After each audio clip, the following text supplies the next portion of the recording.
What's up mga idol? Happy Sunday! Pag Sunday ay family day at minsan ay tropa-tropa day. Kaya naman, nagkayayaan ng aking tropa na magpiknitan. Ayan, nakaready na nga pala kami at naroon na sila sa bangka. Okay, tara, let's go! Mga idol, ang destinasyon nga pala namin ay ang family tree.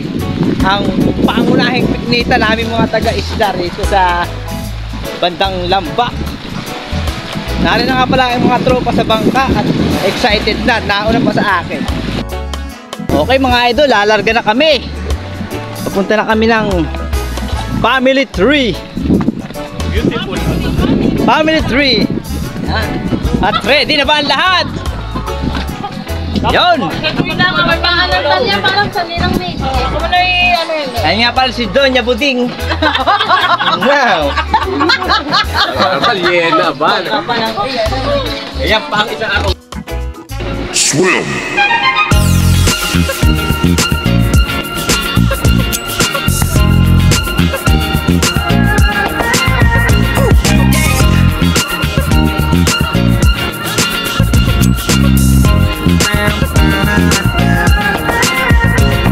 Started out on track, my baby.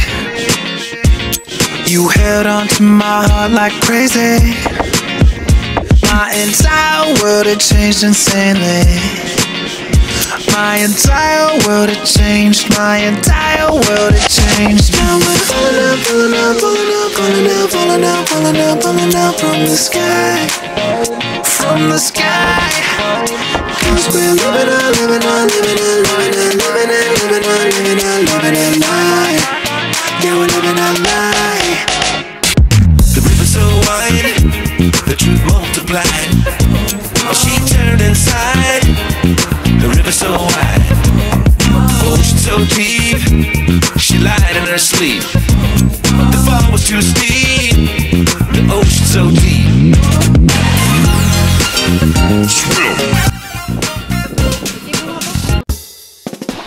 Yun mga idol, nakarating na kami sa family tree.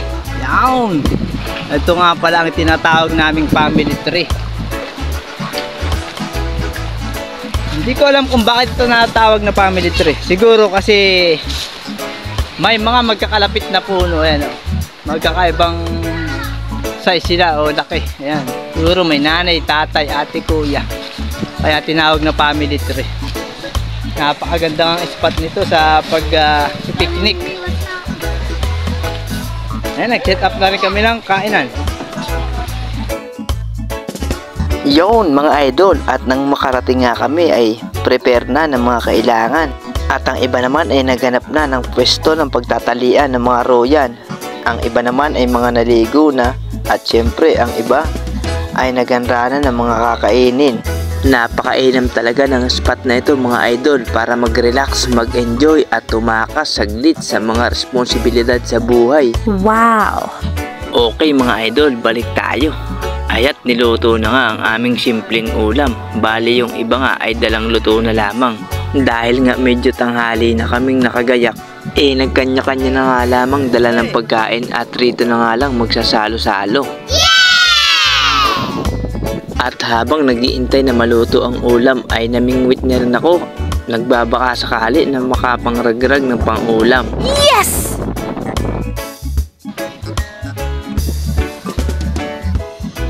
A few moments later. At nang maluto na nga ang aming ulam at maihanra na ang lahat ay nagready na rin sa pagkain. Siyempre, hindi mawawala ang aming mga chikiting. Pag may ganap kaming mga magtutropa ay talagang hindi mawawala yan laging nakabuntot. Tara mga idol, kain po tayo.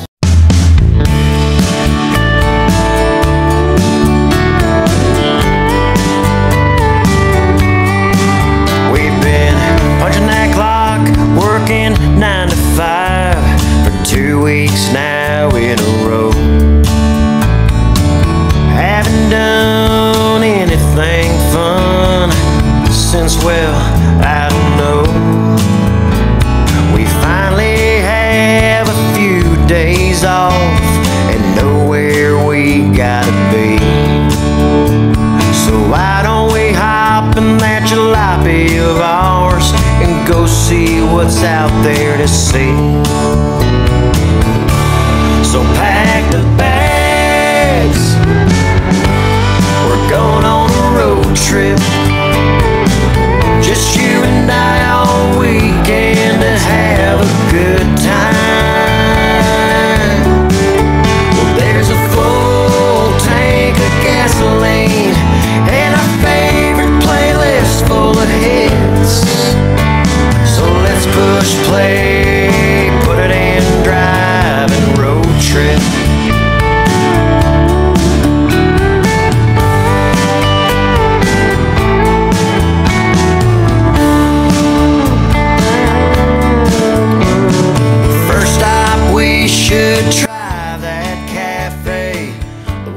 Yon! At nang makakain na nga ang lahat mga idol, ay syempre kanya-kanyang paligo na at yung iba naman ay relax na relax sa kanilang mga dalang royan.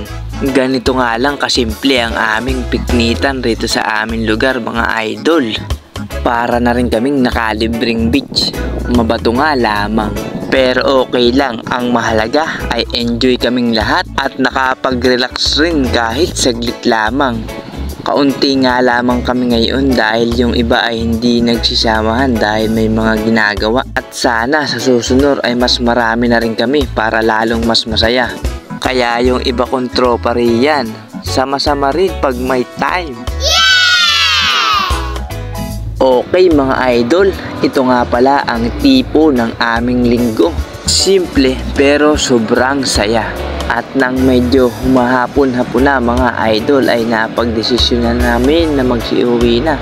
O paano mga idol, kung nakarating kayo hanggang rito, baka naman pa-heart, share and follow na rin po bilang suporta sa akin. Maraming salamat. Kita-kits sa susunod na piknitan. Hanggang rito na lang. Bye-bye!